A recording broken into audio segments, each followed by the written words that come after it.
When I look down at this golden statue, may it remind me and every little child that no matter where you're from, your dreams are valid. I always love to perform. It took some time for me to realize that it was like a career or a profession. Before I could call myself an actor, I had a lot of stuff to do. I had to unchain myself from indecision. I had to cut through fear, jump over my own ego, and embrace vulnerability.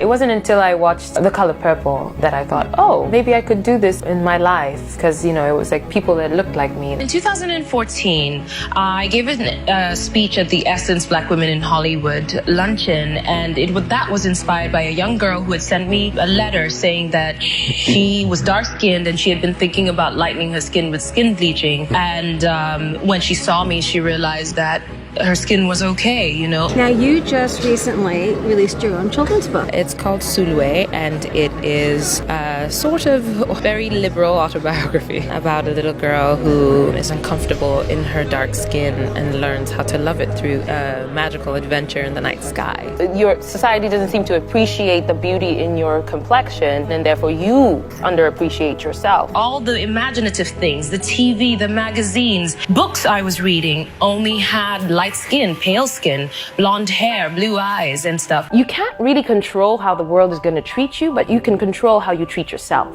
This time, this Me Too time, is about allowing for more equitable representation. And I am benefiting from the efforts of a lot of other women, other Black women who have come before me who have had it a lot rougher than I have. We are asking for is really for more stories to be told, for inclusion in the stories that are told. And I think that, you know, it's good for all of us when we hear a diverse number of stories and are able to experience more diversity. It's more reflective of the world we live in. More and more women today are coming alive, diversifying their career paths, defying the narrow expectations the world has in place for them. We continue to fight for equality, for justice, for freedom, for compassion. And we achieve the most when we are awakened and responsive to the desires of our individual hearts. It is then that we can really be a part of a whole and share our tools to fulfill the bigger picture of a better tomorrow. This is a time where there is a concerted effort to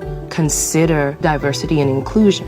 What I really want is for it to not be a fad, not be a trend, you know? Right now it's really dope and cool and on trend to work with women and underrepresented groups, but I think the moment of maturity in the industry is when it is just the norm. Yeah, you for know? sure. I don't have to be anybody else, and that myself is good enough. When I am being true to that self, I can avail myself to extraordinary things, such as this.